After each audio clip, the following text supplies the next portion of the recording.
Hello student, তোমাদের প্রত্যেককে welcome Ghosh computer একাডেমিতে।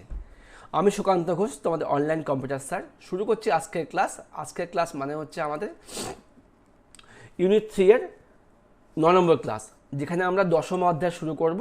দশম অধ্যায়ের নাম কি? আমাদের দশম অধ্যায়ের নাম হচ্ছে আমাদের দেখো, স্প্রেডশিটের উন্নত বৈশিষ্ট্যসমূহ বা কি অ্যাডভান্স স্প্রেডশিট ফিচার্স। তো এখান থেকে আমরা এই 3টা সিলেবাস কমপ্লিট করব। আমরা যদি আমাদের সিলেবাসটা খেয়াল করে দেখি, আমাদের কিন্তু এই অবধি ক্লাস হয়ে গেছে। তো আমরা এই দশম অধ্যায়ে এই 3টা পার্ট কমপ্লিট করব। আজকের ক্লাসে আমরা দেখে নেব অ্যাডভান্স স্প্রেডশিট ফিচারের গোলসিক অবধি। ঠিক আছে, তো তোমার সঙ্গে থাকো, ক্লাসটা দেখতে থাকো। তো ভিডিওটা শুরু করতে একটু দেরি হয়ে গেল। অ্যাকচুয়ালি কিছুটা সমস্যা ছিল, আমার দাঁতের সমস্যা ছিল, এই জন্য শুরু করতে পারিনি। এখন ঠিক আছে, এখন রেগুলার ওয়াইজ ভিডিও দিয়ে তোমাদের সিলেবাসটা কমপ্লিট করে দেবো। তোমরা কিন্তু অবশ্যই চ্যানেলের সাথে থেকো। তাই দেখো, তো এখানে আমরা দেখবো হচ্ছে ওয়ার্কবুকের টেবিল তৈরি করা। ঠিক আছে, তো এর মানে হচ্ছে, আগে আমি তোমাকে বুঝিয়ে দিই। আমি আগে এক্সেলটা অন করে নিচ্ছি। দেখো, এই আমি এক্সেল অন করলাম। ঠিক আছে, তো এই আমি এক্সেলটা অন করলাম। ঠিক আছে, এখানে দেখো, এখানে একটা টেবিল বানানো আছে। টেবিল বানানো আছে বলতে কী বলতে যাচ্ছি আমি, এক্সেলের মধ্যে অসংখ্য সেল থাকে, এগুলো সব সেলের নাম, সেল। এই সেলে যখন আমি কিছু লিখবো, তখন লিখলাম নেম, রোল, ক্লাস। ঠিক আছে, এবার আমি নিচে এদিকে নাম, রোল, ক্লাস ভরছি। নাম দিয়ে দিলাম SSS, রোল দিয়ে দিলাম 101, ক্লাস দিয়ে দিলাম 5, নিচেও আবার ভরছি আমি VVV, রোল দিয়ে দিলাম আমি 102, ক্লাস 6। তো এটা কিন্তু টেবিল হলো না, এটা জাস্ট আমি ওয়ার্কশিটের মধ্যে, পেজের মধ্যে যে ডেটাগুলো ভরলাম, এটা হচ্ছে টেবিল। তার মানে আমি যদি এটাকে সিলেক্ট করে নিয়ে, ঠিক আছে, আমি টেবিল অপশনে ক্লিক করি। টেবিল অপশনে কোথায় পাবো? দেখো, আমাদের বইয়ে দেওয়াই আছে, ইনসার্ট রিবনের টেবিলস কমান্ড গ্রুপের টেবিল বাটনে ক্লিক করতে হবে। মানে আমরা কোথায় যাবো? তাহলে চলে যাচ্ছে ইনসার্ট রিবনের টেবিলস, যে কমান্ড গ্রুপটা আছে টেবিল, এখানে ক্লিক করলে কী হবে? দেখো, একটা এবং ক্রিয়েট টেবিল বক্স খুলে যাচ্ছে। এখান থেকে তোমাদের সেল রেঞ্জটা অটোমেটিক্যালি সিলেক্ট হয়ে যাচ্ছে। আমি কোথা থেকে কত দূর টেবিলটা বানাবো, ওকে করবো, দেখো টেবিল কিন্তু তৈরি হয়ে গেল। তার মানে হচ্ছে টেবিল আমাদের কিন্তু এক্সেলে তৈরি করা থাকে না, আমাদের টেবিলটা তৈরি করে নিতে হয়। কি বলেছে? এক্সেলের টেবিল তৈরি করা মাইক্রোসফট এক্সেলের বৈশিষ্ট্যগুলির মধ্যে একটি। কারণ এক্সেলের কাজটাই হচ্ছে কিন্তু আমরা এখানে টেবিল তৈরি করব। আমরা যখন কোনো ওয়ার্কশিটে বিভিন্ন তথ্য সন্নিবেশ করি, সেটি একটি টেবিলের মতো দেখতে হলেও সেটিতে টেবিলের বৈশিষ্ট্য যুক্ত থাকে না। এর জন্য টেবিলের বৈশিষ্ট্য যুক্ত করতে নিচে ধাপ দেওয়া হলো। তাহলে ধাপটা কি? প্রথমে আমাদের একটা এক্সেল শিট খুলতে হবে, তারপরে যে অংশটাকে আমি টেবিল করবো ওটাকে সিলেক্ট করতে হবে, তারপরে বলে দিলাম ইনসার্ট রিবনে টেবিলস কমান্ড গ্রুপের টেবিল বাটনে ক্লিক করতে হবে, অথবা কী করতে হবে, Ctrl+T চাপতে হবে। যখন ক্রিয়েট টেবিল বক্স খুলে আসবে, এই ক্রিয়েট টেবিল বক্স খুলে গেছে, এখান থেকে ওকে চাপতে হবে, বাস টেবিল তৈরি হয়ে যাবে। বুঝতে পেরেছ?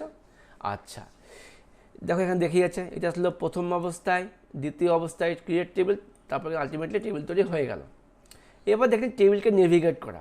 নেভিগেট করার মানে হচ্ছে, দেখো, কোনো সেল রেঞ্জকে টেবিলে রূপান্তরিত করার পর টেবিল ডিজাইন নামে নতুন একটা কোনো রিবন যুক্ত হয়।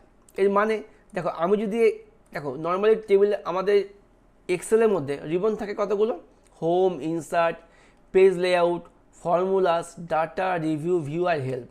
যেই দেখো আমি টেবিলে ঢুকে যাচ্ছি, তখন কী হচ্ছে, টেবিল ডিজাইন বলে কিন্তু একটা নতুন রিবন যুক্ত হচ্ছে। ঠিক আছে, তো এই টেবিল ডিজাইনের মধ্যে কী কী আছে দেখো, তুমি এখান থেকে টেবিলকে নেভিগেট করতে পারবে, ডুপ্লিকেট ডেটা মুছতে পারবে, টোটাল রো মানে গুনতে পারবে।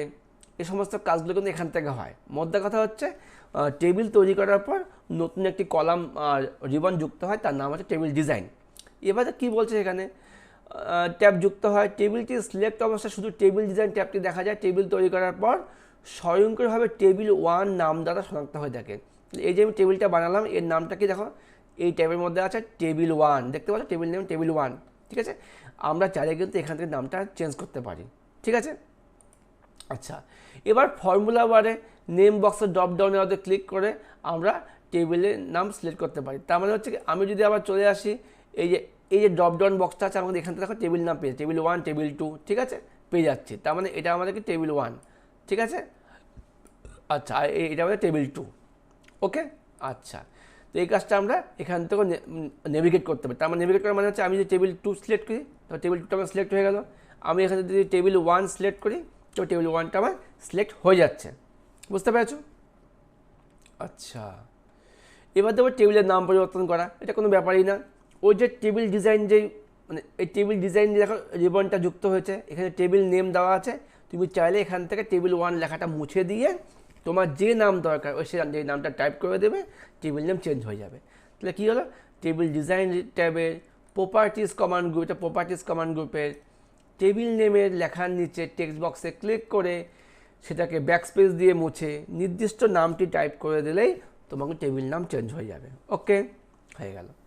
এবার টেবিলে হেডার প্রদর্শিত থাকা, হেডার মানে যেমন দেখো বিপুল পরিমাণ তথ্য নিয়ে টেবিলে কাজ করার সময় স্ক্রলিং করে নিচে গেলে সাধারণত হেডিং সমূহ প্রদর্শিত থাকে না, কিন্তু যখন তা টেবিলে রূপান্তর করা হয় তখন টেবিলের হেডিং কলাম হেডিং দ্বারা প্রতিস্থাপিত হবে। তার মানে হচ্ছে আমি যদি এখানে টেবিল তৈরি না করতাম, আমার হয়তো অনেক ডেটা আছে, আমি যখন স্ক্রল ডাউন করতাম মানে এই যে পেজটাকে নামাতাম তখন হয়তো এই লেখাটা আমার চলে যেত উপর দিকে। কিন্তু যখন আমি টেবিল তৈরি করে নেব বিপুল সংখ্যক ডেটার জন্য, তখন এই যে আমার হেডিংগুলো এটা কিন্তু আমার ফিক্স থাকবে, আমি যতই স্ক্রল ডাউন করি উপরেরটা আমার ফিক্স থাকবে। ঠিক আছে? আচ্ছা, টেবিলে স্বয়ংক্রিয়ভাবে প্রসারিত করা, এই প্রসারিত করা মানে হচ্ছে এক্সেল টেবিলে যখন কোনো রো বা কলাম নতুন যুক্ত করা হয় তখন রো এবং কলামগুলি তার আগের ফরম্যাট অনুযায়ী হুবহু ঠিক রেখে স্বয়ংক্রিয়ভাবে প্রসারিত হয়। তার মানে আমি এই টেবিলটা যেভাবে বানিয়েছি, আমি যদি এখানে একটা নতুন রো বা কলাম ইনসার্ট করি তবে ওটাও কী হবে সেই হিসেবে কিন্তু এখানে প্রসারিত হবে, মানে এটার যা সাইজ থাকবে এটা কিন্তু একইভাবে থাকবে। তার মানে তোমার টেবিলের ফরম্যাটটা আগে যেরকম ছিল তুমি যখন নতুন রো বা কলাম আনবে ওটাও কিন্তু সে আগের ফরম্যাট অনুযায়ী বা আগের যা সাইজ ছিল। তোমাকে দেখো আমি যদি এখানে একটা নতুন কলাম ইনসার্ট করি, রাইট ক্লিক করে ইনসার্ট করলাম, আচ্ছা ইনসার্ট মানে আচ্ছা এখানে ইনসার্ট আসছে না, কারণ হচ্ছে একটাই, এখানে ইনসার্ট করি ইনসার্ট আসবে এখানে। তাহলে কী হলো, ও আচ্ছা যেহেতু নিচে একটা টেবিল আছে ওই জন্য ইনসার্টটা হচ্ছে না। আচ্ছা এটাকে মুভ করি এখান থেকে, দেখি তো এবার হয় কি না। রাইট ক্লিক ইনসার্ট, হ্যাঁ এবার ইনসার্ট দেখো আমি নতুন কলাম নিয়ে আসলাম, তাহলে কী হলো এই কলামটা দেখো একই মাপে কিন্তু প্রসারিত হয়ে গেল। তার মানে তুমি নতুন কলাম বারও যাই আনো না কেন সেটা কিন্তু একই মাপে প্রসারিত হবে। ওকে, আন্ডু করে দিচ্ছি।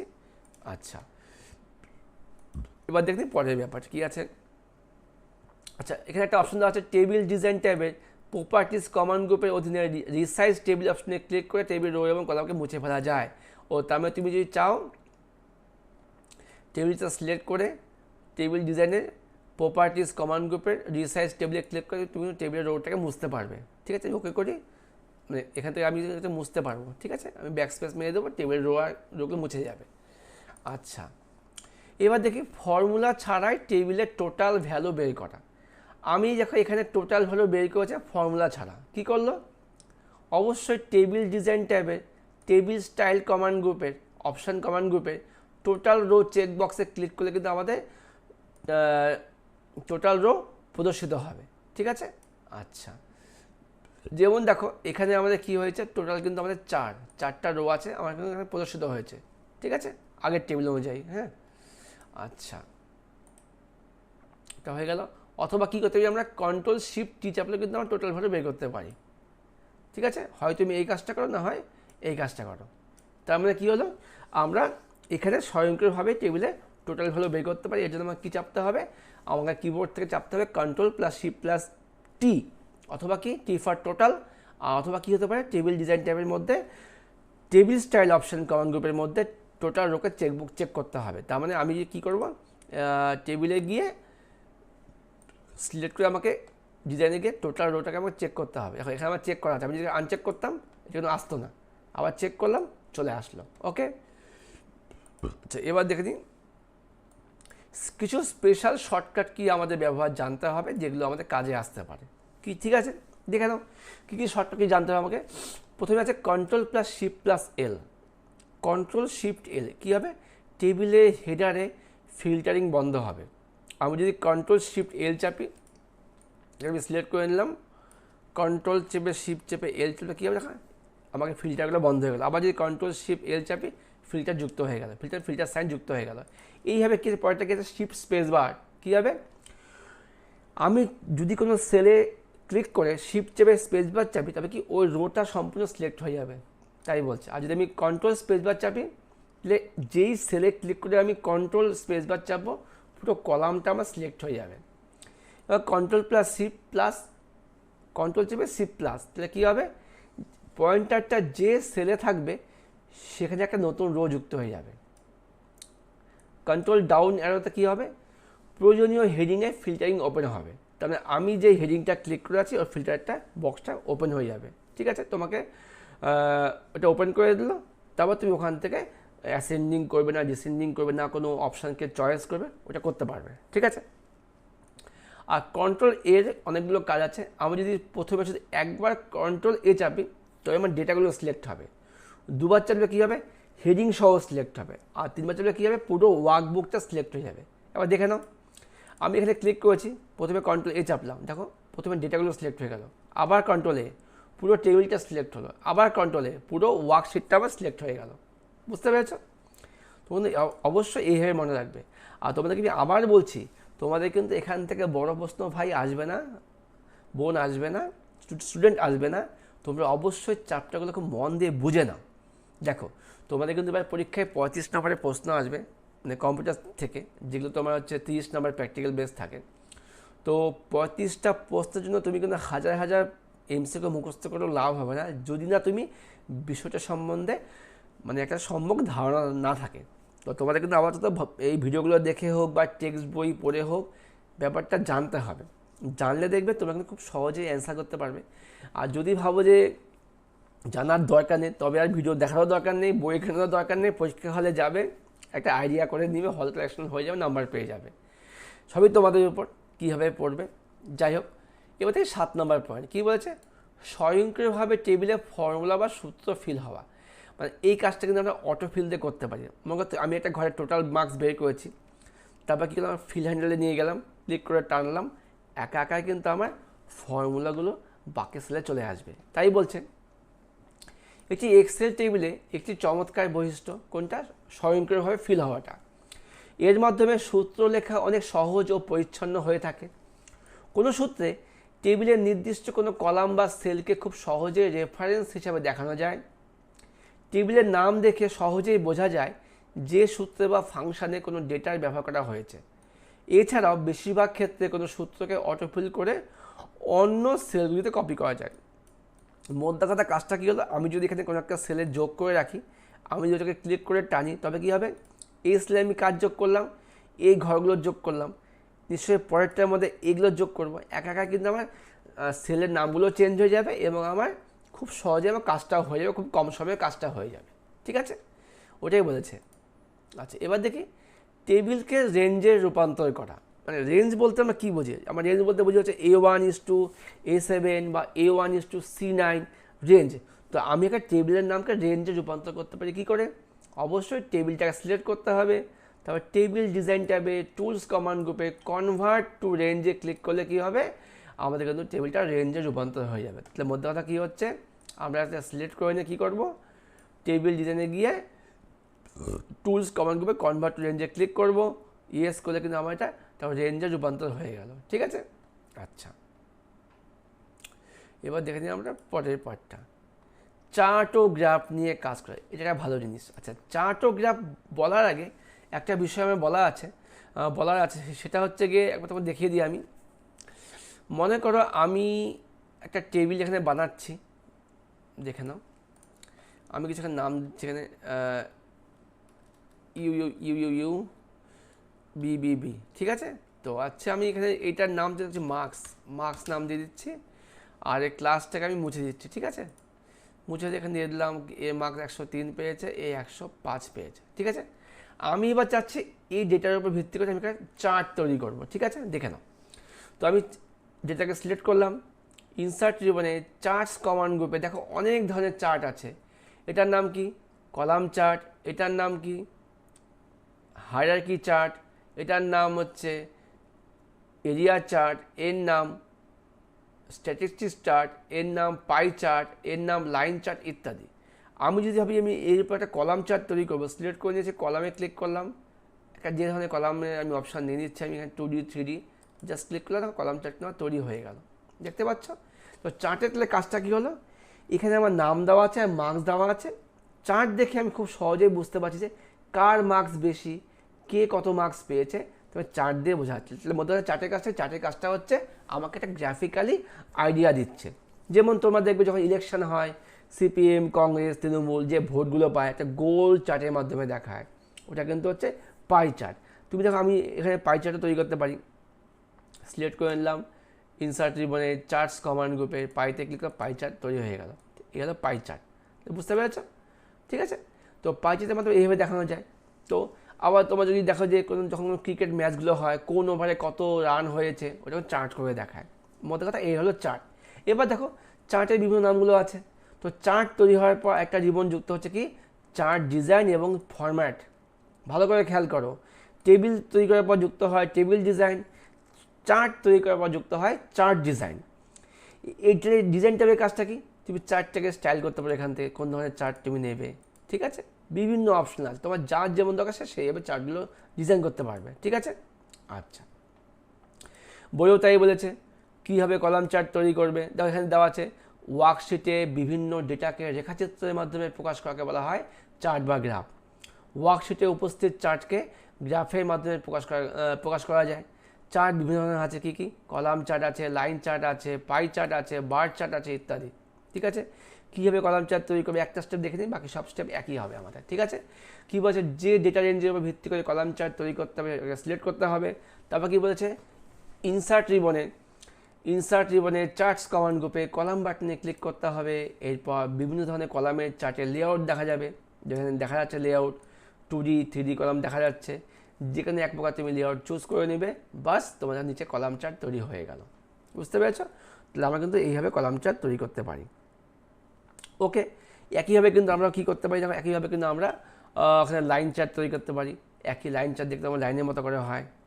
তারপরে কিন্তু আমরা এখান থেকে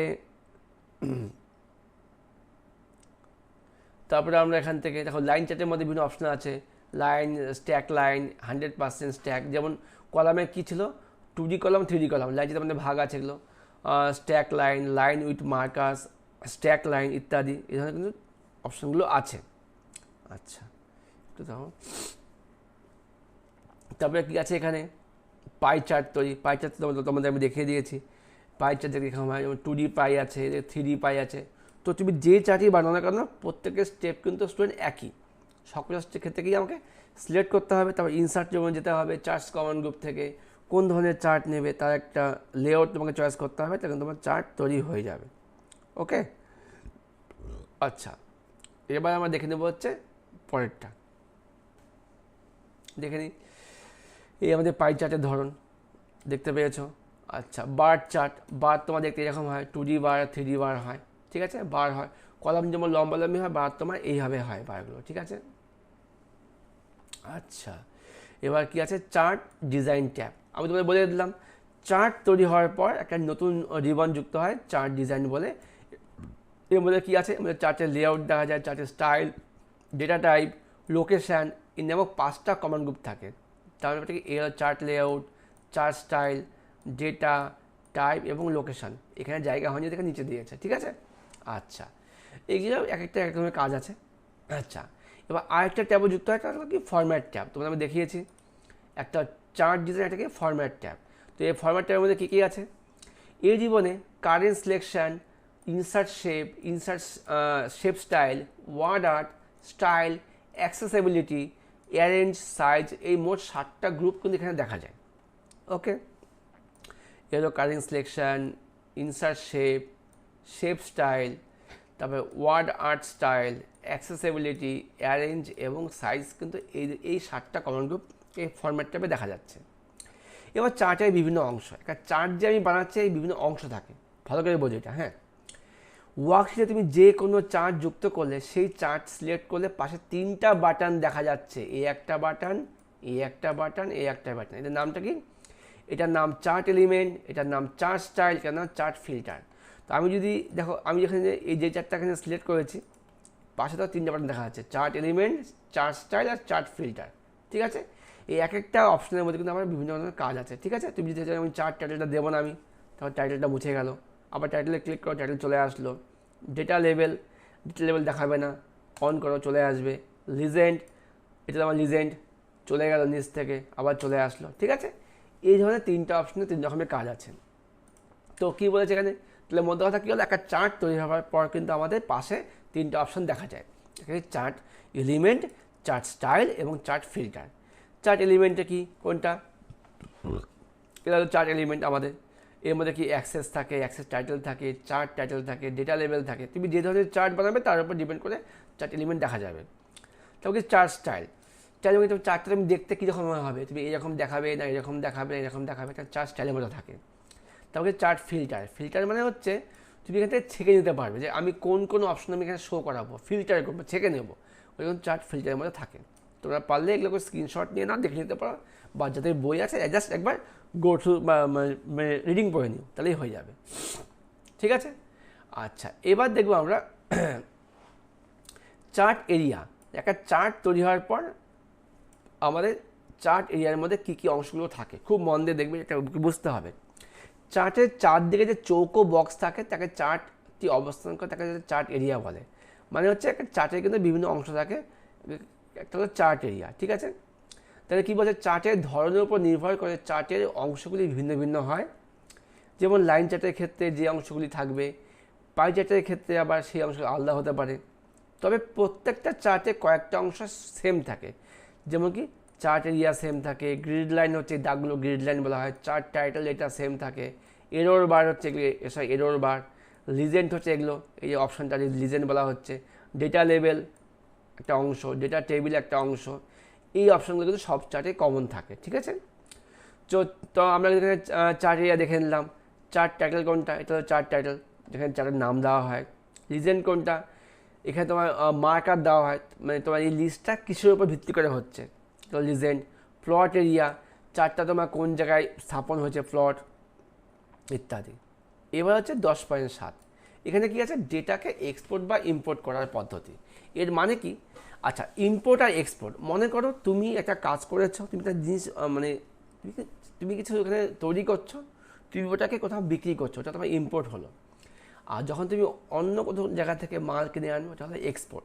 তুমি বুঝতে পারলে ইম্পোর্ট কি এক্সপোর্ট কি। এখানে ইম্পোর্ট করার অর্থ হচ্ছে আমি এক্সেলের তথ্য বিশ্লেষণ করার জন্য অনেক সময় বিভিন্ন উৎস থেকে আমাকে ডেটা ব্যবহার করতে হয়। মানে হচ্ছে আমি ভুল বললাম, ইম্পোর্ট নিয়ে আসা, আমি যখন অন্য কোনো জায়গা থেকে মাল আনবো ওটা হলো ইম্পোর্ট, যখন নিজের মাল অন্য কোথাও দেবো ওটা হলো এক্সপোর্ট। যখন আমি বিভিন্ন জায়গা থেকে ডেটাগুলোকে এক্সেলে নিয়ে আসি ওটা হলো আমার ইম্পোর্ট। আমি যেমন কি মাইক্রোসফট অ্যাক্সেস থেকে আনতে পারি, ওয়েব পেজ থেকে আনতে পারি, টেক্সট ফাইল থেকে আনতে পারি, এসকিউএল সার্ভার থেকে আনতে পারি, ওটা আমাদের ইম্পোর্ট করা। ঠিক আছে, যেখানে কিছু স্টেপ দেওয়া আছে কী করে ডেটা ইম্পোর্ট করতে হয়, জাস্ট দেখে নিলে হয়ে যাবে। যেমন ডেটা টাইপের মধ্যে এক্সটার্নাল ডেটা, এক্সটার্নালের বাইরের থেকে ডেটা আনছি আমি, কমান্ড গ্রুপে গেট ডেটা বাটনে ক্লিক করলে, ফর্ম ডেটাবেস ক্লিক করলে একটা মাইক্রোসফট অ্যাক্সেসের অপশান দেখা যাবে। তারপর তুই ওখান থেকে ফর্ম চুজ করে, ডেটাবেস নাম চুজ করে কিন্তু ইম্পোর্ট করতে পারো। ওকে, এখানে বিভিন্ন অপশান দেওয়া আছে, দেখে নিতে পারো একবার। ঠিক আছে, গেট ডেটা থেকে ফর্ম ডেটাবেস করলো, অ্যাক্সেস করলো, কোন তুমি ডেটাবেসটা চয়েস করবে, ঠিক আছে, করলে তারপরে এটাকে জাস্ট সিলেক্ট করে নেবে, সিলেক্ট করে ইম্পোর্ট করে দেবে, তোমার কিন্তু সিটের মধ্যে তার ডেটা চলে আসলো। ঠিক আছে, তাহলে ইম্পোর্ট করা। এবার আবার তোমার তুমি সাধারণ টেক্সট ফাইল থেকে আনতে পারবে, একইভাবে তোমাদের কোনো টেক্সট ফাইল করা আছে ওখান থেকেও আনতে পারবে। আচ্ছা, এবার হচ্ছে আবার অন্যভাবেও আনতে পারবে, এই জাস্ট একবার দেখে নিলে হয়ে যাবে। এর মধ্যে কথা, ইম্পোর্ট করা মানে হচ্ছে বিভিন্ন text file, web page file থেকে আমি ডেটাগুলোকে নিয়ে আসতে পারি এখানে। হ্যাঁ, এবার দেখে দেবো এক্সপোর্ট করা। এক্সপোর্টটা ভালো জিনিস। এক্সপোর্ট করা মানে হচ্ছে দেখো এই যে আমার এক্সেলের ফাইলটা আছে, আমি তাকে এখান থেকে সেভ করতে পারি। ঠিক আছে, অথবা তুমি যখন সেভ অ্যাসে যাবে, এখানে দেখো ফাইল নেমের যে জায়গাটা আছে, তুমি যে নামে সেভ করে নামটা দেবে, নিচে আছে সেভ অ্যাস টাইপ। তুমি এই ফাইলটাকে কতভাবে তুমি চেঞ্জ করতে পারো। দেখো আমি এটাকে কিন্তু আমি পিডিএফ বানাতে পারি, অপশানে পিডিএফ, যে পিডিএফে ক্লিক করবো, সেভ করলাম, তাহলে আমার কী হবে, ফাইলটা কিন্তু আমার দেখো একটা পিডিএফ তৈরি হয়ে গেল। বুঝতে পারলে, তার মানে আমি আমার এক্সেল ফাইলটাকে অন্য একটা ফরম্যাটে এক্সপোর্ট করে দিলাম, ঠিক আছে। তো তুমি এইভাবে পিডিএফ করতে পারো বা অন্য বিভিন্ন ধরনের স্টাইলে রূপান্তর করতে পারো। বইও তাই বলছে, একটি ওয়ার্ড ডকুমেন্টে একটি এক্সেল স্প্রেডশিট রপ্তানি করার অনেক সহজ উপায় আছে। এখানে বিবেচনা করার জন্য একটা স্টেপ দেওয়া হলো। তুমি কপি পেস্ট ইউজ করে করতে পারো। মানে আমি এই এক্সেলে টেবিলটাকে এখান থেকে কপি করে নিলাম, কপিতে ক্লিক করলাম, আর এমএস ওয়ার্ড খুলে আমি এখান থেকে ওয়ার্ড খুলছি, WORD ওয়ার্ড খুলে আমি এটাকে পেস্ট করছি, দেখো আমার কিন্তু চলে আসলো। তুমি এইভাবেও কাজটা করতে পারো। অথবা আবার কি বলছে বইয়ে, আবার কি বলছে সেভ অ্যাজের মধ্যেও করতে পারো। আমি তোমার যেমন বললাম পিডিএফ করেও করতে পারো, অথবা টেক্সট ফাইল আকারেও সেভ করতে পারো। সব তোমার এই সেভ অ্যাজের মধ্যে তুমি পেয়ে যাবে, ঠিক আছে। ইত্যাদি বিভিন্নভাবে কিন্তু আমরা এক্সপোর্ট করতে পারি, ঠিক আছে। এখন আমরা দেখে নেবো একটা খুব ইম্পর্টেন্ট জিনিস, গোল সিক। আজকের ক্লাসের লাস্ট পয়েন্ট। দেখো, গোল কথা অর্থ লক্ষ্য। আমার একটা লক্ষ্য থাকবে, সিক মানে জানা বা তল্লাশি করা। তো আমাকে আমার একটা লক্ষ্য স্থির করে তার জন্য আমাকে কী কাজটা করতে হবে, ওটা হচ্ছে গোল সিক। তার মানে কি, গোল কথা অর্থ লক্ষ্য এবং সিক কথা অর্থ জানা বা তল্লাশি করা। এক্সেলে কোনো ফর্মুলায় নির্দিষ্ট মান জানা থাকলে কোনো ইনপুট ডেটার কোন মানের জন্য ফর্মুলায় সে নির্দিষ্ট মান কত হবে তা গোল সিক করে জানা যায়। এর মানে কি, মনে করো কোনো একটা দ্রব্য আমাকে 25 টাকা মূল্যে 1000 পিস বিক্রি করলে আমার 25,000 টাকা লাভ হয়। সহজ একটা ব্যাপার। যদি আমাকে এই সেম পরিমাণ মাল বিক্রি করে 35,000 টাকা লাভ করতে হয়, তবে প্রত্যেকটা দ্রব্য আমাকে কত টাকায় বিক্রি করতে হবে। তবে আমি জানি আমার লক্ষ্য কত, 35,000 টাকা। তার জন্য আমাকে কী করলে আমার এই লাভটা হবে, ওটা কিন্তু আমাকে গোল সিক দিয়ে বের করতে পারছি, ঠিক আছে। বুঝতে পেরেছো ব্যাপারটা? এটা হলো গোল সিকের ব্যাপার। তো তোমাদের স্টেপ কিছু আসবে, তোমরা জাস্ট গোল সিক ব্যাপারটা জেনে রাখো। অপশন আসতে পারে, এমন একটা প্রশ্ন দিয়ে দিল নিচে কোন অপশন দিয়ে তুমি এই কাজটা করতে পারবে, উত্তর কী হবে, অবশ্যই গোল সিক, ঠিক আছে। আবার দেখো একটা উদাহরণ দেওয়া আছে এখানে,